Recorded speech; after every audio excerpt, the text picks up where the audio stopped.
Amados, Deus tem colocado no meu coração o compartilhar sobre algo que é muito fácil de entender, mas muito desafiador de vivermos na prática, tanto dando quanto recebendo. Hoje eu gostaria de falar sobre o perdão, uma atitude radical que só tem lugar no reino de Deus. Só pelo poder de Deus nós podemos perdoar. Não está no nosso plano humano perdoar ninguém, porque nós vivemos no século da intolerância, onde não há perdão para quem falha. As pessoas exigem umas das outras uma perfeição que gera desumanidade em relação aos erros que todo ser humano comete. É popular o discurso, eu não sei se vocês já ouviram, comigo é assim. Não tem moleza. Bateu, levou. Falhou comigo uma vez só. Não tem perdão. E o ensino de Jesus, que é espiritual, e as coisas espirituais se discernem espiritualmente, se o teu inimigo te bater na face, dá-lhe a outra face. Isso é loucura nos nossos tempos. O discurso de pessoas que não perdoam é que o perdão é para os fracos. Fracos na leitura do sistema sem Deus. É preciso ser muito maduro para perdoar e ser perdoado.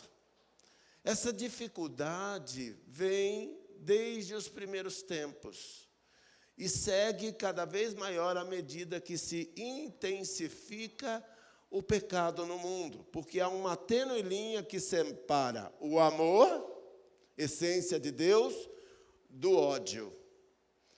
O ódio que, uma vez consumado no coração, leva ao desejo do homicídio que Jesus condenou no Sermão do Monte. O que a Bíblia nos ensina sobre o relacionamento com as pessoas, especialmente irmãos em Cristo, é que nos amemos e perdoemos como evidência do amor uns aos outros. E recebamos o perdão, porque tem gente que já foi perdoada por Deus, tem gente que já foi perdoada pelo irmão, mas não se perdoa e vive uma vida de amargura, né? Raízes de amargura. E Deus nos chama para uma vida saudável, uma vida abundante. Então, vamos ver como Jesus tratou a questão do perdão no diálogo que teve com Pedro. Sempre ele, o mais temperamental, não o nosso Pedro que está rindo ali, o mais temperamental dos discípulos, o mais impulsivo. Pedro não tinha meio termo, ele era radicalmente apaixonado por Jesus. Ele era um dos 3 amigos mais próximos que estavam com Jesus o tempo todo. Então, eu convido a amada igreja a abrir sua Bíblia ou acompanhar a leitura no Evangelho segundo Mateus, no capítulo 18, a partir do versículo 15. Mateus, capítulo 18, a partir do versículo 15. Como se deve tratar um irmão culpado? Se teu irmão pecar contra ti, vai arguí-lo entre ti e ele só. Se ele te ouvir, ganhaste o teu irmão, e a comunhão ficou mais forte. Se, porém, não te ouvir, toma ainda contigo 1 ou 2 pessoas, para que, pelo depoimento de 2 ou 3 testemunhas, toda palavra se estabeleça. E se ele não os atender, dize-o à igreja. E se recusar a ouvir também a igreja, considera-o como gentio e publicano. Em verdade vos digo que tudo o que ligares na terra terá sido ligado nos céus, e tudo o que desligares na terra terá sido desligado nos céus. Em verdade, também vos digo que se 2 dentre vós sobre a terra concordarem a respeito de qualquer coisa que porventura pedirem, ser-lhes-á concedida por meu Pai que está no céu. Porque onde estiverem 2 ou 3 reunidos em meu nome, ali estou no meio deles. Então Pedro, aproximando-se, lhe perguntou: Senhor, até quantas vezes meu irmão pecará contra mim que eu lhe perdoe? Até 7 vezes, está bom? Respondeu-lhe Jesus: não te digo que até 7 vezes, mas até 70 vezes 7. Primeira coisa que eu gostaria de destacar nesta breve perícope, nesse pequeno texto que lemos, é a questão do fato. Na maioria das vezes, nós nos irritamos com situações nas quais necessariamente temos razão. Apenas a suposição, sem confirmar, sem fundamento, de que nosso irmão ou irmã cometeu alguma falta para conosco, já é o suficiente para azedar o relacionamento, impedindo a liberdade de estarmos em comunhão diante do Senhor, que conhece o nosso coração e sabe todas as coisas. Muitas vezes, o que nos separa trata-se apenas de um boato, de uma fake news, né? Mas a gente leva a sério, nós atribuímos a condição de fato. No caso de Jesus, no caso que Jesus estava abordando no texto, realmente era um fato. Aquele irmão tinha uma culpa. Não se tratava de suposição. Por ser esta uma situação corriqueira desde aquele tempo, o Senhor passou a instruir os discípulos, especialmente Pedro, que tinha maior dificuldade nesta área, sobre como agir para com o irmão culpado.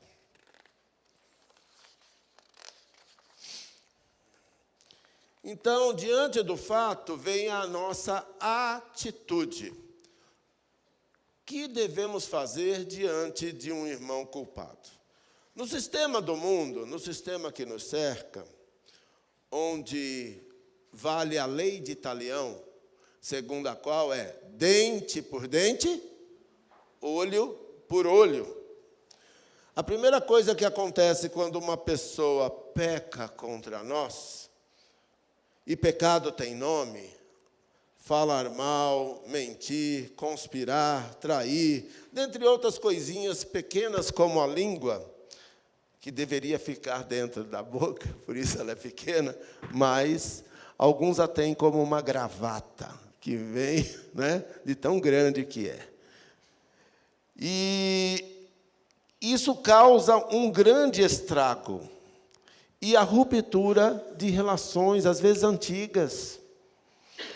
Envenenadas pela ira, as pessoas nem conseguem se olhar olhos nos olhos, pois sentem uma intensa vontade de se amassar. E Jesus mandou que nós nos amássemos, e não que nós nos amassássemos. Então, amados, quando não tem jeito mesmo, até para manter as aparências, as pessoas se saúdam, mas o sorriso amarelo da hipocrisia denuncia o intento do coração. Isso não acontece entre os discípulos de Jesus, cujos relacionamentos são pautados pela sinceridade e transparência total, mas preventivamente, porque isso contamina, Jesus tratou este assunto e nos ensina que, se o nosso irmão comprovadamente pecar contra nós, ao invés de dar lugar ao ódio no nosso coração e sair falando coisas que não convêm, sob a ligação, eu sou sangue quente mesmo. Você é sangue quente até você viver sob a unção do Espírito. Porque o Espírito, o seu fruto é domínio próprio. Uma característica do fruto do Espírito é o domínio próprio. E nós aprendemos na Bíblia a sermos longânimos. O que é uma pessoa longânima? Tardia em se irar. Aquele que engole sapo, e sapo boi.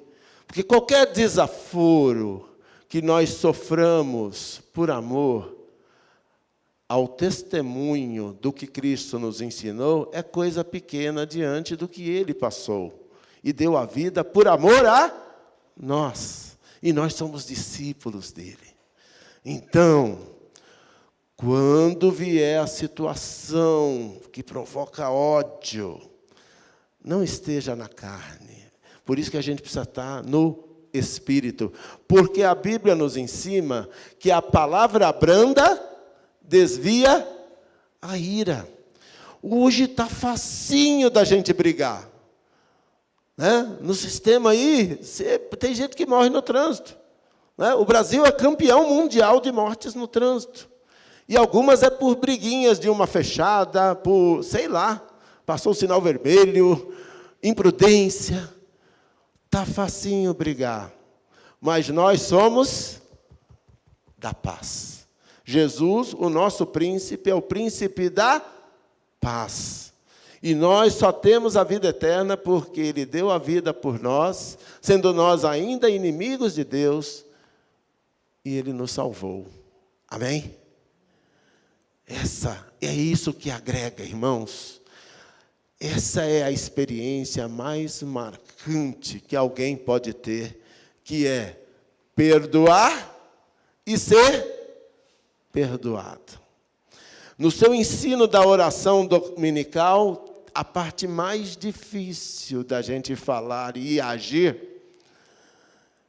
é: perdoai as nossas dívidas, assim como, seguindo o seu exemplo, nós perdoamos aos nossos devedores. E uma vez perdoados, não nos deixes cair na tentação do ódio, mas livra-nos do mal. Amém. Essa é a oração curta e a mais popular que existe na face da terra. Amados, se puder haver um acordo entre as partes no nível pessoal, a comunhão é fortalecida e ganhamos nosso irmão. Aquilo que nos dividia, uma vez superado, ele torna a nossa relação mais forte, mais irresistível. E ele sai da condição de culpado para perdoado por nós e por Deus, que tem um coração perdoador. As misericórdias do Senhor são a causa de não sermos consumidos.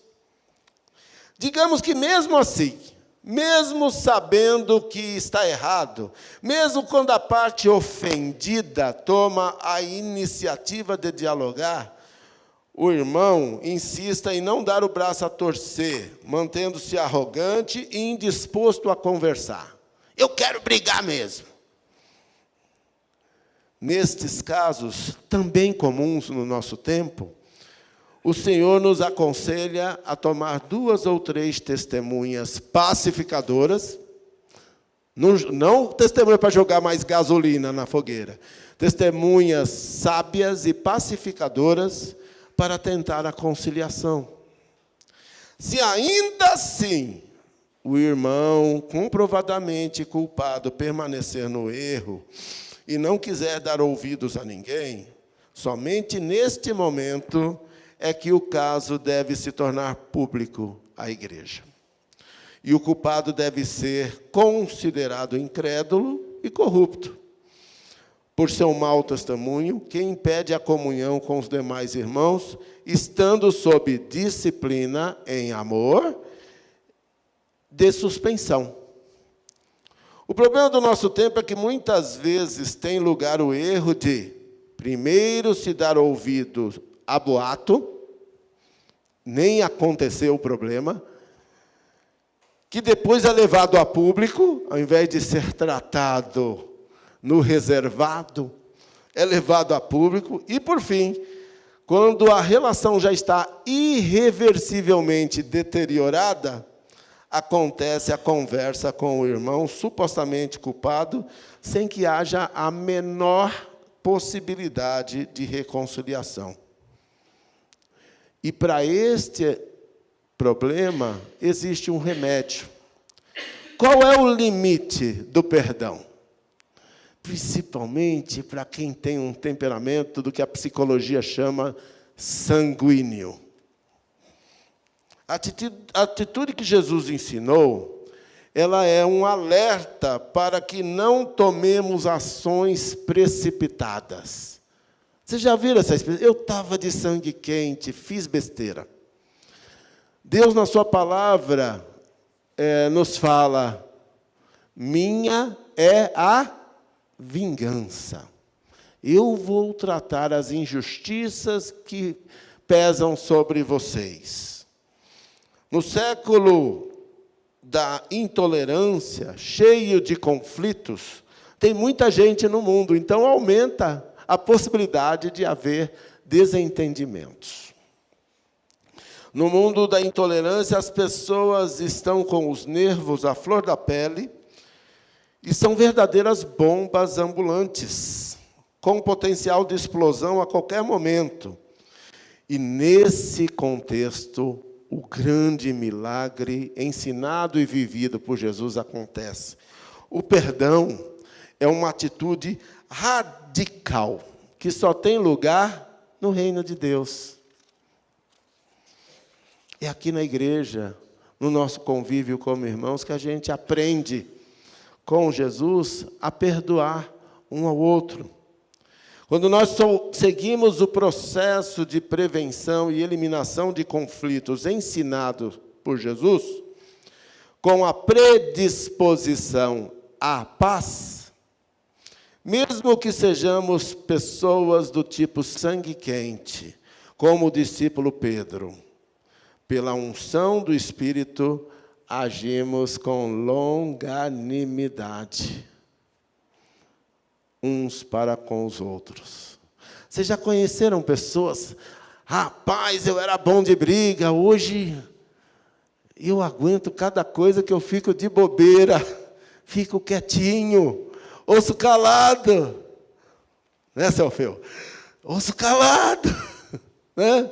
Sabe, gente, é uma bênção viver sob o domínio do Espírito de Deus. Sabe por quê? Porque a gente erra menos. A gente erra menos. A dificuldade de nosso irmão Pedro ficou evidente quando ele fez aquela pergunta para Jesus.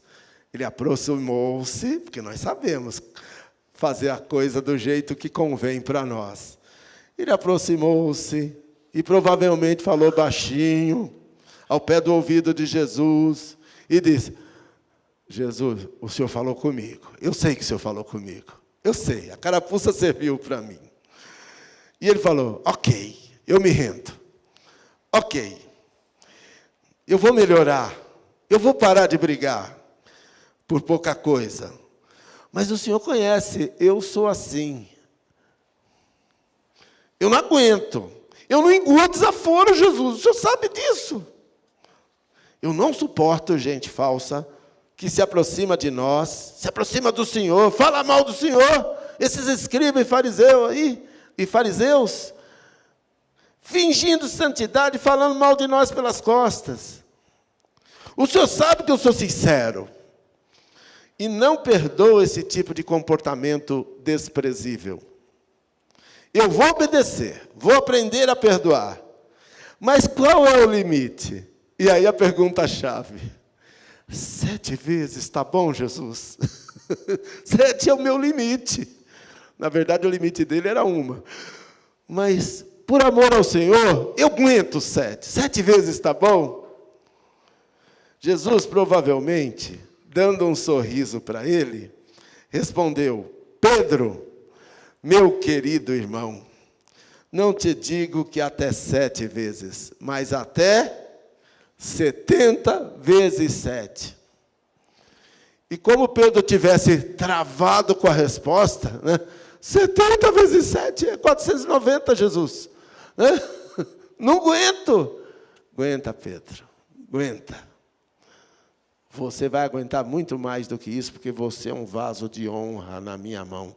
E você vai testemunhar para muita gente. E o primeiro sermão, depois do Pentecostes, foi Pedro restaurado, depois de ter negado a Jesus, depois de ser perdoado, e foram mais de 3.000 conversões. E Pedro foi muito usado. Então, amados, nós temos 70 vezes 7, não é para a gente ficar com a calculadora, que nem existia naquela época. É para a gente entender que o perdão de Deus não tem limites.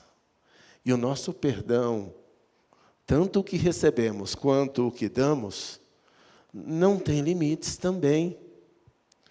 Recentemente tivemos uma vovozinha, pai do meu amigo Paulo Sesquim, que foi dar comida para umas pessoas que pediram, uma pessoa que pediu, e ela foi agredida. Ela tinha uns 82 e afundou aqui, afundou o crânio, quebrou o braço, quebrou a perna. O que nós vamos fazer com essa pessoa que fez tamanha maldade? Aí nós vemos como aquela irmã era uma bênção. Era não, é porque ela está viva e está sarando. Eu não quero o mal do meu agressor. Eu só peço que ele se converta e conheça o nosso Deus. Isso é testemunho, isso é perdão. Ninguém nos engane dizendo que é fácil, mas é uma experiência libertadora. E não dá para falar sobre perdão sem lembrar outras experiências na Bíblia. Nós temos a experiência de José do Egito. José, todo mundo sabe, era uma bênção. José tinha um problema na família. O pai dele trabalhou pela Raquel, a Bela, mas depois de 7 anos, deram para ele a Lia, que era a irmã mais velha. Ele trabalhou mais 7 anos pela Bela, e diz a Bíblia que lhe passaram como se fossem poucos dias. E a Raquel não podia ter filhos. Ela era estéril, mas pela misericórdia de Deus, ela teve José. José, a Bíblia diz que ele era bonito de físico e de porte. Em outras palavras, ele era o sonho de consumo das mulheres do seu tempo. Ele era lindo, isso é a Bíblia que diz.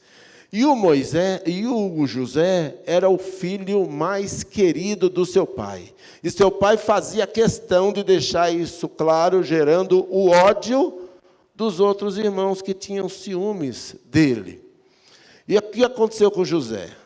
José também provocava. Isso aumentou ainda mais o ódio. E numa situação em que eles saíram, eles queriam matar o irmão. Mas não sei o que é pior, se é matar ou vender. Aí eles venderam José. E José sofreu muito, mas como esse mundo dá voltas, e como o plano de Deus está acima da nossa mente, o que aconteceu? Moisés, depois de revelar os sonhos do rei, se tornou o governador do Egito. Mas, apesar de ser uma bênção, José ainda carregava raiz de amargura no seu coração. Ele não tinha ainda perdoado aquela atitude imperdoável aos olhos humanos dos seus irmãos. E quando a gente volta lá no momento em que, depois de muito tempo, ele carregando essa dor no seu coração, ele se deu a conhecer a seus irmãos, a experiência do perdão foi tão libertadora que eles tiraram os egípcios, botaram lá longe, e de lá de longe dava para ouvir os urros, o choro de José e sua família ao se perdoar.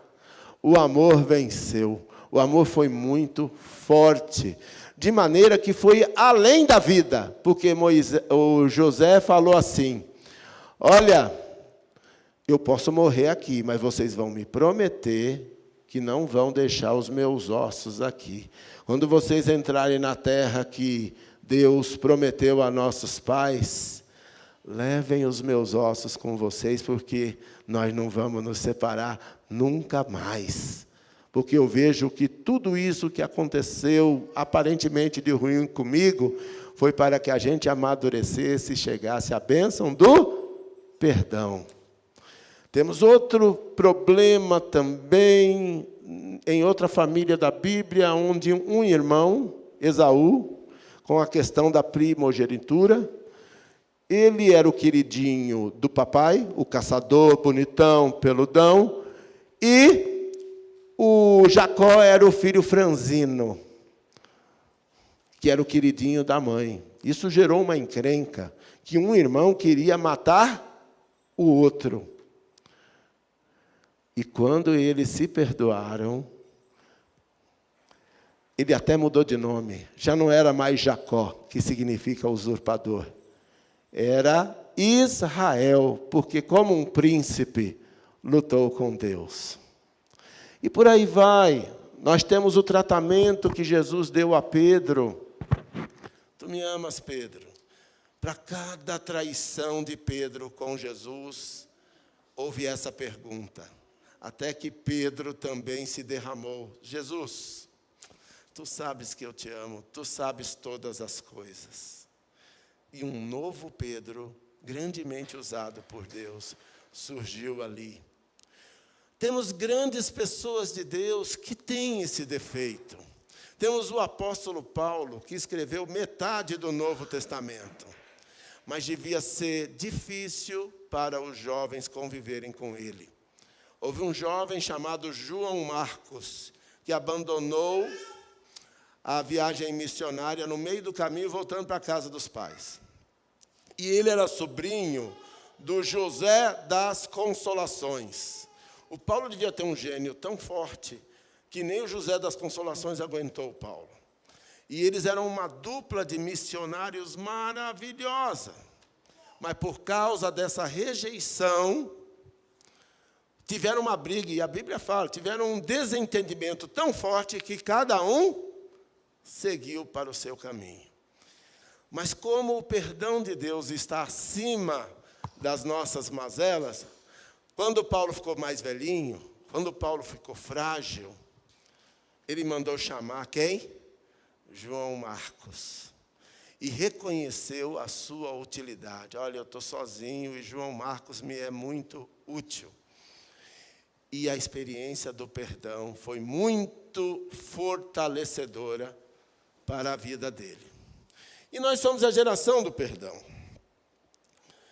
Nós temos que ter um discurso e uma atitude diferente do mundo que não perdoa.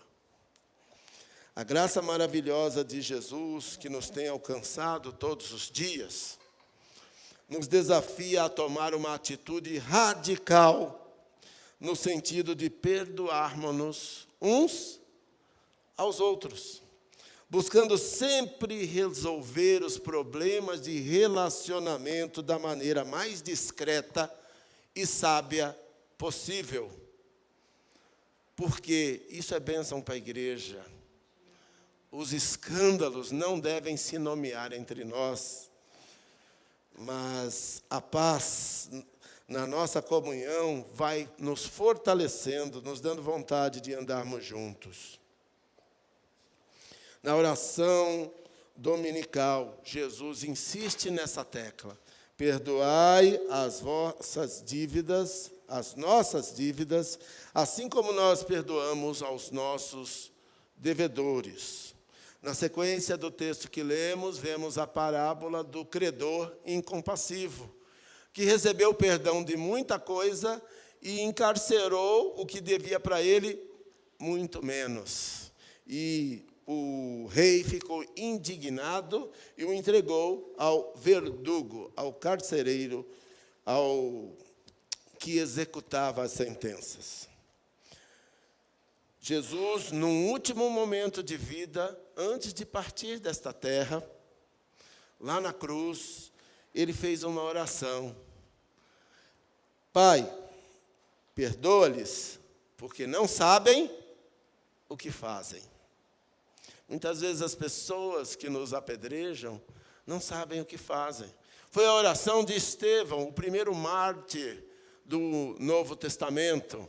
Sendo apedrejado, ele disse: Pai, perdoa-lhes, porque eu já perdoei. Eles não sabem o que fazem.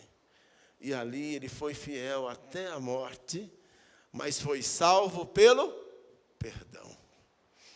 Que Deus nos ajude a desfrutar da bênção de perdoarmos e sermos perdoados, haja vista sermos todos pecadores, portanto, carentes de perdão. Estava ouvindo, às vezes na internet tem coisas boas, estava ouvindo um famoso filósofo chamado Sérgio Cortella, e ele estava refletindo sobre o que as pessoas falam quando estão morrendo, quando estão nos seus últimos momentos. E as palavras mais comuns entre os médicos é: doutor, dá um jeito de eu ter mais um dia de vida para eu me reconciliar com meu irmão, a quem eu amo muito, e eu não quero morrer sem dar um abraço nele, sem perdoar ou receber o perdão dele. Essa é uma decisão para a eternidade. Isso é muito forte. Ninguém pede: me dá mais um dia para eu estragar o meio ambiente, para eu mandar em mais gente, para eu ter mais dinheiro. Não. Naquela hora, o que importa, o que vale mesmo, é o perdão. Judas traiu a Jesus menos que o Pedro, que traiu 3 vezes. Mas por que ele morreu infeliz, ele se suicidou? Porque ele carregou o remorso.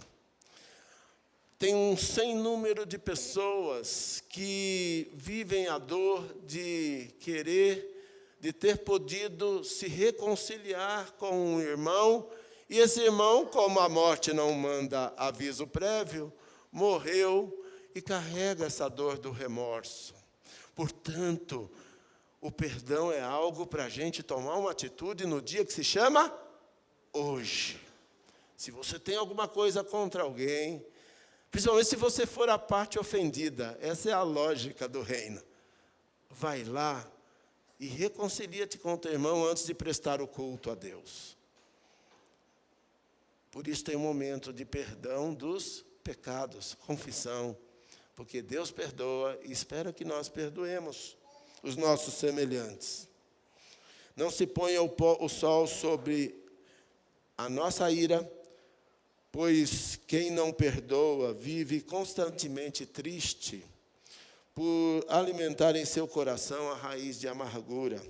E se Jesus mora no nosso coração, rios de águas vivas fluirão, rios de coisas boas, não é? E isso gera, esse veneno da amargura gera doenças físicas, doenças psicossomáticas, doenças espirituais para o corpo humano e para a comunhão do corpo de Cristo, que é a igreja. O céu é o lugar reservado aqueles alcançados pelo perdão de Deus aqui na terra. Aleluia. Glória a Deus. Abracemos, recebamos, perdoemos.